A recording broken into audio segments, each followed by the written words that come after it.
आखिर ये थॉट्स आते कहाँ से हैं? What is the source of our thoughts? And क्या हम ट्रूली कभी भी इन थॉट्स से ऊपर उठ सकते हैं? फर्स्ट 5 इयर्स की उम्र में ही सारे जो हमारी सबकॉन्शियस माइंड की प्रोग्रामिंग है हर एक चीज़ के प्रति वो ऑलरेडी प्रोग्राम हो रखा है। हमें पता भी नहीं चलता कि हम कैसे उस आइडेंटिटी सेल्फ के साथ जुड़ जाते हैं, और उसी आइडेंटिटी सेल्फ के साथ जुड़ने को ही ईगो कहते हैं। हर सिचुएशन में ये जो मैं का जो भाव आ जाता है, जहाँ पर मैं क्या कर सकती हूँ या मेरा क्या होना चाहिए या मुझसे क्या एक्सपेक्टेशंस रखते हैं लोग, या मैं अपने आप के साथ जो एक्सपेक्टेशंस रखती हूँ, मैं क्या हूँ। सो ये मैं के प्रति जिस भी प्रकार के विचार हमारे मन में उत्पन्न होते हैं, जो मेरे पास्ट एक्सपीरियंस या कोई फ्यूचर एक्सपेक्टेशन के साथ अटैच्ड हो जाते हैं, वो हमारी ईगो आइडेंटिटी हो जाती है। जो हम मेडिटेशन में इतने सारे थॉट्स आ रहे हैं जिसके बारे में हम बात करते हैं, एक्चुअली ये विचार हमारा ही ईगो सेल्फ है जो हमें बार बार ही दिखा रहा है कि हम अपने बारे में क्या सोचते हैं। वो विचार आपके गेट के अंदर एंटर कर रहा है। आप एक वॉचमैन हो, उसको देख रहे हो कि वो एंटर कर रहा है।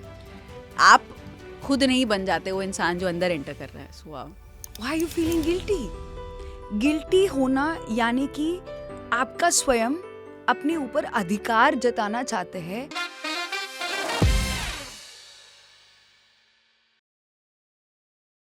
अगर आप काफ़ी समय से ध्यान कर रहे हैं और रेगुलर भी है अपने मेडिटेशन में, या आप नए नए आपने ध्यान करना सीखा है और आप ध्यान कर रहे हैं, भले आप एक आर्डेंट साधक क्यों ना हो, हम सब में एक कॉमन ट्रेट है हमारे मेडिटेशन में कि ये थॉट्स बहुत आते हैं। हम ये थॉट्स से ऊपर उठना चाहते हैं, एक निर्विचार स्थिति में पहुंचना चाहते हैं। पर आखिर ये थॉट्स आते कहाँ से हैं? What is the source of our thoughts? And क्या हम ट्रूली कभी भी इन थॉट्स से ऊपर उठ सकते हैं?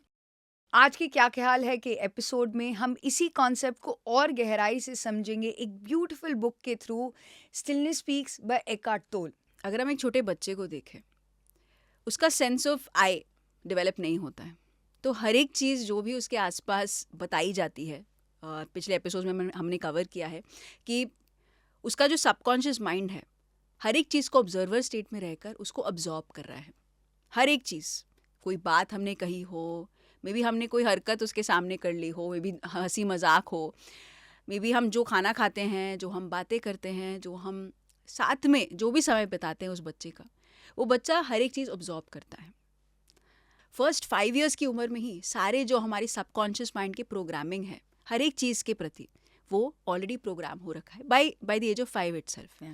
और हम जैसे बात करते हैं, हम जैसे सीखते हैं, धीरे धीरे धीरे धीरे हम वो सेंस ऑफ आई, यानी जब वो बच्चा पहली बार अपने हाथ को देखता है, वो अपने आप को आईने में देखता है, वो अपने आप को आइडेंटिफाई करने लगता है कि एक फीमेल है, मेल है, या कुछ और सेक्स के साथ आइडेंटिफाई करता है। धीरे धीरे धीरे उसका सेंस ऑफ आई डेवलप होने लगता है। वो लोगों के साथ मिलता है, टच करता है, फील करता है हर एक चीज़ को, और वो हर एक चीज़ को अपने ही जो नज़रिए से देखने लगता है, वो मैं समझने लगता है। और जब मे बी वो और लोगों से इंटरेक्ट करता है, जो दूसरे लोग उसके बारे में बताते हैं, ओ तो कितने सॉफ्ट स्किन है तेरे बाल देख कितने कितने घने हैं, बच्चा बहुत रोता रहता है, या बच्चा बहुत ही खिलखिलाता है, इतना हैप्पी गो लकी बच्चा है, वो हमेशा ऐसा ही रहेगा। हम जो बच्चे को बताते हैं वो भी उसका सेंस ऑफ आई डेवलप करने लगता है। एंड हमें पता भी नहीं चलता कि हम कैसे उस आइडेंटिटी सेल्फ के साथ जुड़ जाते हैं, और उसी आइडेंटिटी सेल्फ के साथ जुड़ने को ही ईगो कहते हैं।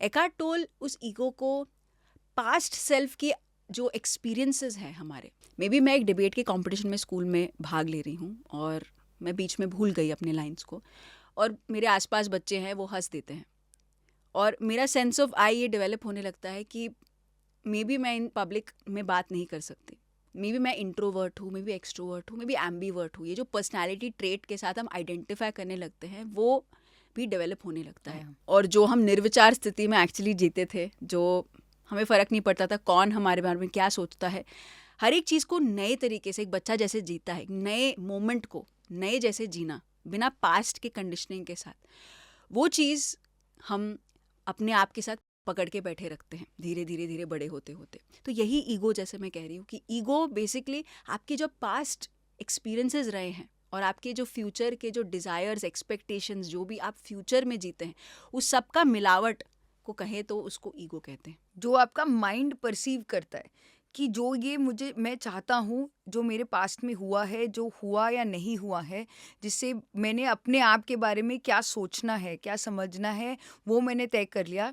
और जो फ्यूचर में मैं चाहता हूँ, उसके प्रति मैं क्या कैसे अपने आप को बनाना चाहता हूँ। फॉर एग्ज़ाम्पल, अगर मैं चाहती हूँ कि फ्यूचर में मुझे बहुत सारे लोग पसंद करें, तो मैं आज अपने आप के ऊपर बहुत पैसा खर्च करना शुरू कर दूँगी कि मैं अच्छे से दिखूँ, और मैं दूसरों से एक्सपेक्टेशन रखना शुरू करती हूँ कि लोग मुझे अप्रिशिएट करें। मोस्ट इम्पॉर्टेंटली, ये थॉट्स मेरे अंदर किस प्रकार के चलते हैं कि कैसे मुझे लोग और अप्रिशिएट करें। हर सिचुएशन में ये जो मैं का जो भाव आ जाता है, जहाँ पर मैं क्या कर सकती हूँ या मेरा क्या होना चाहिए, या मुझसे क्या एक्सपेक्टेशंस रखते हैं लोग, या मैं अपने आप के साथ जो एक्सपेक्टेशंस रखती हूँ, मैं क्या हूँ। सो ये मैं के प्रति जिस भी प्रकार के विचार हमारे मन में उत्पन्न होते हैं, जो मेरे पास्ट एक्सपीरियंस या कोई फ्यूचर एक्सपेक्टेशन के साथ अटैच्ड हो जाते हैं, वो हमारी ईगो आइडेंटिटी हो जाती है। When we are small kids, हमें नहीं पता होता कि लोग हमें कैसे देख रहे हैं या हम दूसरे लोग को कैसे देख रहे हैं। हमारे पास कोई फ़िल्टर और मास्क नहीं है। हमें सोसाइटी में, अच्छा ये ऐसे ब्रांडेड कपड़े पहनते हैं तो ये एक रिच परिवार से आ रहा है, या जिसके कपड़े फटे हुए हैं, वो बच्चा नहीं देखता। वो बच्चा यही देखता है कि मैं उस समय जो खेल रहा हूँ, मुझे वो उस मोमेंट में जो मेरे साथ जो वो एक्सपीरियंस लेना चाह रहा है, वो कंप्लीट है कि नहीं।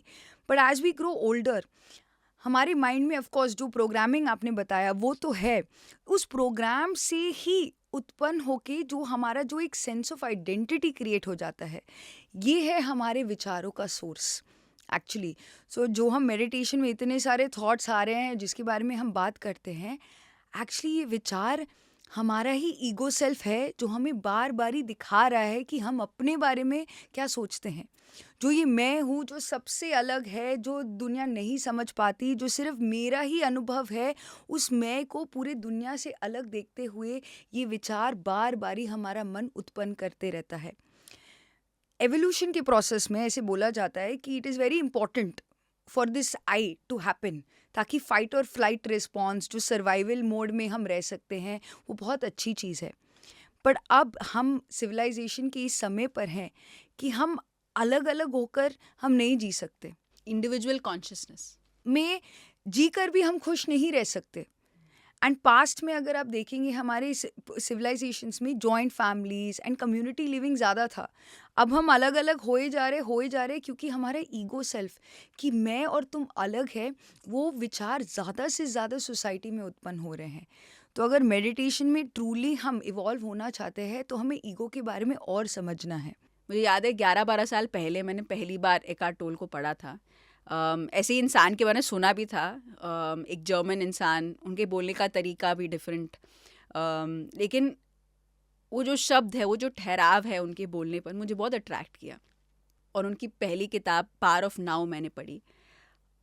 एक लाइन पढ़ रही थी, और वो लाइन पढ़ते पढ़ते मैंने ये रियलाइज़ किया कि कौन है वो जो लाइन पढ़ रहा है।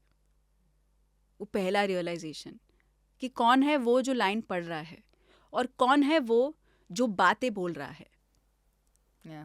वो पहली जो एक स्टिलनेस, एक एब्सोल्यूट साइलेंस कि what is now. I think right after that moment मैं सो गई थी, और मैं नेक्स्ट डे उठी, एक सेंस ऑफ अवेयरनेस जागा। मैं अपना ब्रश पकड़ रही थी, ब्रश पकड़ा, टूथपेस्ट उठाया, केवल एक्शन था, अंदर की आवाज, बातें कुछ नहीं थी, केवल मैं और वो action.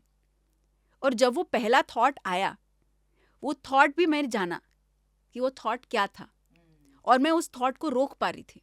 And that is a power of स्वाध्याय। मैं कहूँगी कि वो बुक जब आप पढ़ते हो, वो पॉडकास्ट ये सब साइड पे रखे, जब आप वो बुक पढ़ते हो, आप एक ऑब्जर्वर स्थिति में जाते हो। And that is when you identify कि आपके अंदर ईगो है। वो जो आवाज़, वो जो अंदर की आवाज़, जब आप रियलाइज़ करते हो वो कौन है जो बोल रहा है, उसको आइडेंटिफाई कर पाना is awareness. And stillness speaks में इसको वो और गहराई से समझाते हैं कि जब एक थॉट आपकी पूरे अवेयरनेस को ग्रैब कर लेती है। मैंने स्टार्टिंग में कभी कभार मैं भी, मेरे ध्यान में मैं बह जाती हूँ कि एक विचार आया, फिर दूसरा विचार आया, और विचार का कनेक्शन ऐसे बढ़ गया कि मैं भूल भी गई हूँ कि मैं सांसों के ऊपर ध्यान दे रही हूँ, मैं उस विचार में ही बह गई। आप देखेंगे, मे बी आप वो नेचर ऑफ विचार भी ना देखें, जस्ट आपको दिखेगा कि एक विचार आते आते आते कहीं और ही आप कहीं पहुँच जाते हैं। वो जो विचार आ रहे हैं वो मैं नहीं हूँ, जो सोच रहा है वो मैं नहीं हूँ, जो ये विचारों को देख रहा है, जिसको सडनली समझ में आया कि अच्छा मैंने यहाँ से तो शुरू किया था बट ये विचार कहीं पे फ्लो हो गया, वो जो इन विचारों को देख रहा है वो मैं ट्रूली हूँ। तो एक गार्ड या एक वॉचमैन कहो कि वो विचार आपके गेट के अंदर एंटर कर रहा है, Right. आप एक वॉचमैन हो, उसको देख रहे हो Yeah. कि वो एंटर कर रहा है, आप खुद नहीं बन जाते वो इंसान जो अंदर एंटर कर रहा है। So, wow. ये जो मोमेंट है हर एक मेडिटेटर एक्सपीरियंस करता है, एंड मैं चाहती हूँ कोई भी जो देख रहा है और उन्होंने ये एक्सपीरियंस किया है तो कमेंट करके ज़रूर बताएं, क्योंकि ये जो मोमेंट है, this is moment of true freedom. जानना कि ये जो विचार है वो मैं नहीं हूँ, पर जो ये आवाज़ है, ये जो इंसान है, जो ये ऑब्जर्वर है, जो देख रहा है इन सभी विचारों को, वो ट्रूली मैं हूँ, that is me. And that's the beauty of it, क्योंकि जब आप दूर से देखना शुरू करते हो, वी स्टार्ट टू अंडरस्टैंड उसके डिफरेंट कैरेक्टरिस्टिक्स। इस बुक में बहुत ब्यूटीफुल कैरेक्टरिस्टिक्स दिए गए हैं अपने ईगो सेल्फ को आइडेंटिफाई करने के लिए, कुछ of which are very very very important, because हम सब के लाइफ में ये हम एक्सपीरियंस करते हैं। जिन लोगों के सोल प्लान में सेल्फ वर्थ पास्ट लाइफ्स में बहुत कम हुआ है तो इनको तो डेफिनेटली एक्सपीरियंस होता है, वो है गिल्टी फील करना, हर बारी गिल्टी फील करना। आप अपनी मन की इच्छा वाला चीज़ करना चाहते हो, पर जब करते हो you and up feeling guilty. या आप किसी लड़ाई में आपने कुछ बोल दिया और फिर बाद में बार बारी आप वो टेप रिकॉर्डर अपने मन में चलाते रहते हो और आप गिल्टी फील करने लगते हो। मुझे बोलना नहीं चाहिए था, मुझे करना नहीं चाहिए था, मेरे वजह से इतना देखो क्या क्या हो गया है। जो बुक में बताते हैं वो कहते हैं कि जब आप उस मोमेंट में पूरी तरह से आपने जी लिया, जो भी सिचुएशन, आपको गुस्सा आया, आपने बोल दिया, ही इज़ नॉट सेइंग जज दैट मोमेंट, बट जब उस मोमेंट ख़त्म होने के बाद आप इस मोमेंट में आए, why are you feeling guilty? Guilty होना यानी कि आपका स्वयं अपने ऊपर अधिकार जताना चाहते हैं, वो अपने आप को पास की जकड़ से निकालना नहीं चाहता। जब तक मैं अपने आप को अपने पास की जकड़ से निकालती नहीं हूँ, मैं अपने आप को दोषी मानती रहूँगी। I will keep on blaming myself, and unconsciously ये सेम रिपीटेड पैटर्न जब मैं सेल्फ ब्लेम करती रहूँगी, health wise of course self blame and guilt छोटी छोटी तरीकों से, स्किन प्रॉब्लम्स के थ्रू, हमारे हेयर फॉल के through, we keep on going through it. Another aspect of it is आप अपनी लाइफ में रिपीटेडली ऐसी एक्सपीरियंसेस को बार बार ही अट्रैक्ट करते रहेंगे, और आपकी मेडिटेशन में आपको दिखेगा कि आपको बहुत समय लगता है उस डीप स्टेट ऑफ मेडिटेशन में जाने के लिए। यस, मेडिटेशन में the most important thing is आप जब अवेयर हो जाते हैं कि ये ऐसे थॉट्स विचार आ रहे हैं, हम इसलिए बोलते हैं cut it out and come back to the breath, because past और फ्यूचर के बीच में जो ब्यूटीफुल चीज़ है वो है प्रेजेंट मोमेंट। आप इस प्रेजेंट मोमेंट में पास्ट की मेमोरी को भी रिप्रोग्राम कर सकते हो और फ्यूचर के एक्सपीरियंसेस को भी आज ही आप तय कर सकते हो। सो गिल्ट वाला जो फीलिंग है, वो कहते हैं कि ego uses guilt as a way to establish itself. ये जो अमूल्या है ऐसे बात करती है, ऐसे रिएक्ट करती है, ऐसा रहती है, उसके साथ रहना अच्छा लगता है, या मेरे साथ रहना कोई भी पसंद नहीं करता है। ये जो सेंस ऑफ आई है, हर बार हर एक सिचुएशन, हर एक बंदे के साथ मिलते हुए, हर एक चीज़ के साथ आप एक्सपीरियंस करेंगे कि वो चीज़, हम वो एक क्लोजर चाहते हैं। अमूल्या मतलब हर एक पर्सन को हेल्प करती है। मे बी एक सिचुएशन हो कि मैं हेल्प ना कर पाऊँ, एक सेंस ऑफ गिल्ट, एक सेंस ऑफ ओवर थिंकिंग मेरे मन में बैक टू बैक रहेगा। ऐसा हर एक पर्सन की लाइफ में कुछ ना कुछ एक सेंस ऑफ सेल्फ को जब क्लोजर नहीं मिलता है। ये दूसरी चीज़ एनवी यानी ईर्ष्या के साथ भी होता है कि अमूल्या हमेशा सभी को खुश रखती है, लेकिन जब मैं नहीं, कोई और की बातों पे लोगों को हंसी आए, खुशी मिले, उसी रूम में मे बी वो मेरी बहन हो सकते हैं, मे बी मेरा एक फ्रेंड या पार्टनर भी हो सकते हैं, लेकिन एक सेंस ऑफ जेलसी फीलिंग कि मे बी हर एक बार कि मैं अपने आप को शब्दों के द्वारा, मेरे एक्शंस के द्वारा मैं भी कोई एक बात कहूँ ताकि मैं पूरी जो अटेंशन है मेरी प्रति लेके आऊँ। करेक्ट। तो ये sense of self, sense of I हमेशा रियलाइज करना है कि ये ईगो है। ये आइडेंटिफाई करना कि जब विचार एक दूसरे के साथ खिलवाड़ करता रहता है ताकि वो अपने आप को जताए कि ये मैं हूँ, ये एक ईगो सेल्फ है। इनफैक्ट इन दोनों को अगर हमें और बेहतर समझना है, जो एकार्ट ने बताया है कि आपके जो भी थॉट्स ईगो सेल्फ यानी कि आपके अहंकार स्थिति से उत्पन्न होते हैं, वो कभी भी आपको प्रेजेंट मोमेंट में नहीं रहने देते। इनफैक्ट हम जब शो के पहले डिस्कस कर रहे थे ये concept, so our producer asked us this topic also and said that मुझे बहुत सारे थॉट्स आते हैं वेरी नेचुरली, एंड छोटी छोटी चीज़ें, एंड हम ऐसे बहुत सारे लोगों से मिले भी हैं, कुछ आंटियां जिनको घर साफ रखना बहुत पसंद है और वो कहते हैं कि मुझे अगर थोड़ा सा भी डस्ट दिख जाए ना, मुझे बिल्कुल पसंद नहीं है। या इसको ओसीडी भी कह सकते हैं। या एंड और you know someone who goes to office and they say that I like my things very systematic. मेरे दिन में अगर दिनचर्या में कहीं पर भी शेड्यूल में ऊपर नीचे हो गया तो मुझे बिल्कुल अच्छा नहीं लगता। ये जो identity of over discipline person या ओवर क्लिनलीनेस पर्सन, और ये जो सिंपल एग्जाम्पल्स है हमारे एवरीडे लाइफ में, या जैसे आपने कहा कि ये पर्सन बहुत आदर्श है, बहुत अच्छी चीज़ें करता है या बहुत हेल्पफुल नेचर है, ये सारे जो दायरे बना लिए हमने, ये जो एक फिल्टर्स बना दिए हैं कि हम ऐसे हैं, मैं ऐसा ही हूँ, दूसरा पर्सन ऐसा ही है, ये सारे ही हमारी ईगो पर्सनालिटी के ट्रेट्स हैं। एक्चुअली कोई भी इंसान अगर सोल स्थिति में जी रहा हो तो वो अच्छा या बुरा हो ही नहीं सकता।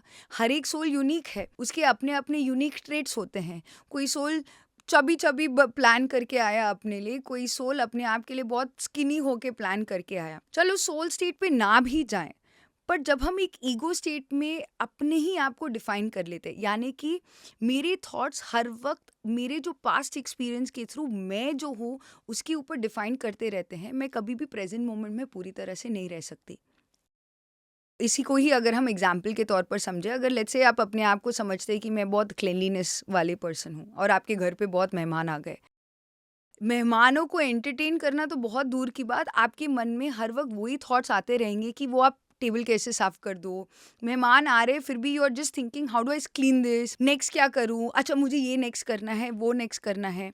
जब हम मेहमान आपके घर पर आए, वो आपके साथ टाइम स्पेंड करने के लिए आए, ये आप भी जानते हैं, बट बिकॉज द ईगो बार बार ही अपने आप को रीट्रेट करना चाहता है कि आपने अपने मन में एक विजन बना लिया है अपने आप के बारे में कि I am a very cleanliness oriented person, कि मैं सब कुछ साफ सुथरा देखना चाहती हूँ, परफेक्शनिस्ट। सब कुछ। मे भी आपने बचपन में ये देखा हो या जिस भी कारण आपने ये अपने ही माइंड में एक इमेज बना लिया कि हर एक चीज़ परफेक्ट होनी चाहिए। आप उस मोमेंट में जब आपके आसपास आपके फैमिली मेम्बर्स या दोस्त होंगे जिनको आप एंटरटेन कर रहे हैं डिनर के लिए, आप उस मोमेंट से हटकर आपका मन बार बारी उस सोफ़ा के ऊपर वो कुशन ऐसे है या टेबल के ऊपर वो प्लेट ऐसे पड़ी है या आपको ये ख़त्म करके नेक्स्ट काम करना है, उसी के ऊपर आपके थॉट्स आते रहेंगे। सो मेडिटेशन में अगर आप अपने थॉट्स के ऊपर काम करना चाहते हैं तो आपको सबसे पहले ये ऑब्जर्व करना है कि आपको ऐसे थॉट्स आते हैं, आपको ये एक्नॉलेज करना है कि ये आपकी ईगो की पर्सनालिटी ट्रेट्स हैं। आपको ये नहीं मानना कि नहीं I am a very clean person, मैं सब कुछ साफ सुथरा रखना पसंद करती हूँ। यस, किसको नहीं पसंद साफ सुथरा घर और चीज़ें, पर आप ही वो कर सकते हो। जब बार बार ये टेप रिकॉर्डर आपके माइंड में आपने अपने आप के बारे में जब आप शुरू करते रहते हैं, वो एक ऑब्सेशन बन जाता है। वो आपकी ईगो को इतना स्ट्रॉन्ग कर देता है कि आप कभी भी अपने आप को उस थॉट से दूर नहीं कर पाते। मेडिटेशन करते करते जैसे आपने कहा हमारी अवेयरनेस बढ़ने लगती है, हमारी दिनचर्या में भी अवेयरनेस बढ़ जाती है कि कैसे वो ट्रेट्स हैं, वो स्टोरी है जो हम अपने बारे में बार बार ही दोहराते हैं। मेरा पर्सनल रिकमेंडेशन है, जब भी आप मैं वाला शब्द यूज़ करते हैं ज़्यादा, ऑब्जर्व करके देखें कि ये जो मैं का शब्द आप यूज़ कर रहे हैं अपने सेंटेंस में, जिससे भी बात कर रहे हैं, वो मैं किस भाव से आप वो मैं का शब्द इस्तेमाल कर रहे हैं। और हमारे दिनचर्या में जब भी हम मैं का शब्द इस्तेमाल करते हैं, आप वो देखिएगा, क्या वो मैं का शब्द आपके अहंकार स्थिति में कि मैं ही ऐसे हूँ वाले भाव से आप उस शब्द का प्रयोग कर रहे हैं, या आप उस जागरूकता से वो मैं शब्द का इस्तेमाल कर रहे हैं कि ये जो कैरेक्टर है जो प्ले कर रही है अलेख्या इन दिस केस, कि वो कैरेक्टर उस सिचुएशन में जो एक ओपिनियन है या कोई बात है वो आप रख रहे हैं। जब आप अपने आप को एक कैरेक्टर समझते हैं, यानी कि मेरे हस्बैंड वाइफ के रिलेशन में मेरा वाइफ का एक रोल है, एक सिस्टर ब्रदर रिलेशन में मेरा एक सिस्टर का रोल है, एक माँ बेटी के रिलेशनशिप में एक डॉटर का रोल है। जहाँ जहाँ पर भी मैं एक एज अ कैरेक्टर अपनी बातें रखती हूँ, जानती हूँ कि मैं एक कैरेक्टर प्ले करते हुए अपनी लाइफ जी रही हूँ, उस भाव को, वो उस मैं भाव को और डीपर तरीके से समझकर अपनी लाइफ को हम और एक ब्यूटीफुल स्टेट में रह सकते हैं। यही स्टेट को रमण महर्षि साइलेंस में एंजॉय करते थे। वो हर एक पर्सन की मैं को देखते देखते, हर एक कैरेक्टर के ड्रामा को देखते देखते, ये मैं कौन है के ऊपर वो चिंतन करते थे। हमारे दिनचर्या में अलग अलग लोगों से हम मिलते हैं।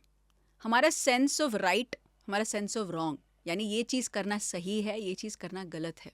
इसलिए ह्यूमन राइट्स के पर्सपेक्टिव से भी ये एक आदर्श इंसान ऐसे करता है। और स्पिरिचुअलिटी के मार्ग में भी हम एक sense of right and wrong भी लेकर आते हैं। ये सही ध्यान है, ये गलत ध्यान है, ये ना करना पीएसएसएम के खिलाफ है या ये करना पीएसएसएम के फॉर है। पत्री जी ऐसे कहते थे, पत्री जी वैसे कहते थे। तो हमारा sense of right and wrong भी डिफाइंड होने लगता है। इसके पीछे एक डीप रूटेड बिलीफ सिस्टम होता है राइचियसनेस का, कि क्या सही होना चाहिए। एक क्रांतिकारी इमोशन अटैच हो जाता है उसके साथ। और जब ऐसा नहीं होता, हम एक रिएक्शन लेकर आते हैं कि ये सही नहीं है, ये ऐसा होना चाहिए, आवाज़ उठाना चाहिए। आवाज़ उठाना गलत नहीं है, लेकिन आप जिस इमोशन से आवाज़ उठाते हैं कि ये सही है, ये सही नहीं है, अगर ऐसा नहीं होता तो ये गलत है। और हम एक पिक्चर पेंट करते हैं एक पर्टिकुलर इंसान जब वो सही तरीके से कार्य नहीं करता, तो हम हर जगह उसके बारे में यही बात, जो एक सेंस ऑफ आई जो एक बंदे के अराउंड हम डेवलप करते हैं, वो उस इंसान के प्रति गॉसिप करना, कंप्लेन करना कि वो जो आई और जो वो सेल्फ है, राइट या रॉन्ग का, वो जो बंदा रॉन्ग करता है उसके बारे में बार बार ही हम एक क्रिएशन करते हैं उसके कैरेक्टर के बारे में। एक पर्सपेक्टिव होना गलत नहीं है।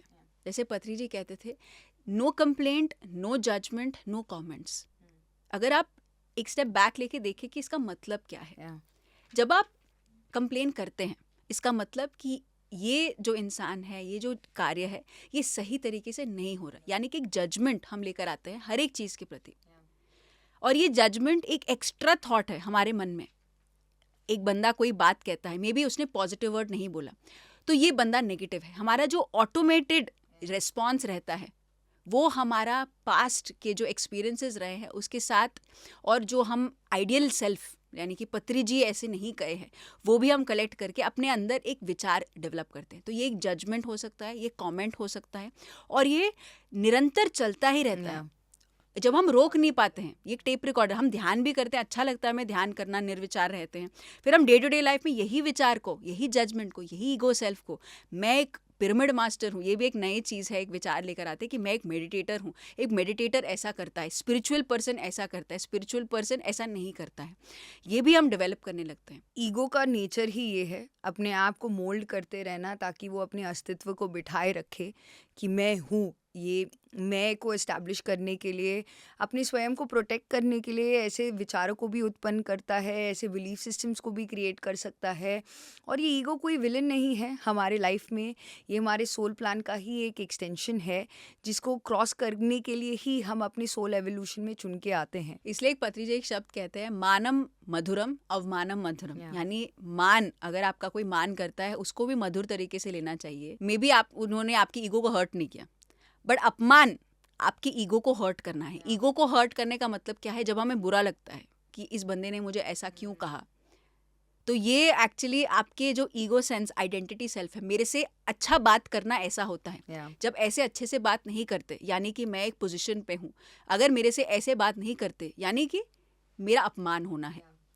और आप जानते नहीं मैं किस पोजीशन से, ये चीज़ स्पिरिचुअलिटी में भी आ जाता है कि आप जानते नहीं मैं कितने कितने सालों से सेवा कर रहा हूँ, यानी कि एक तरीके का एक अपमनशिप की ऐसे बंदे के साथ ऐसे ट्रीटमेंट होना चाहिए। यानी कि हम अपने ईगो सेल्फ को, स्पिरिचुअलिटी में आके भी अपने ईगो सेल्फ को बढ़ाए जा रहे हैं, इवन द स्पिरिचुअल पाथ।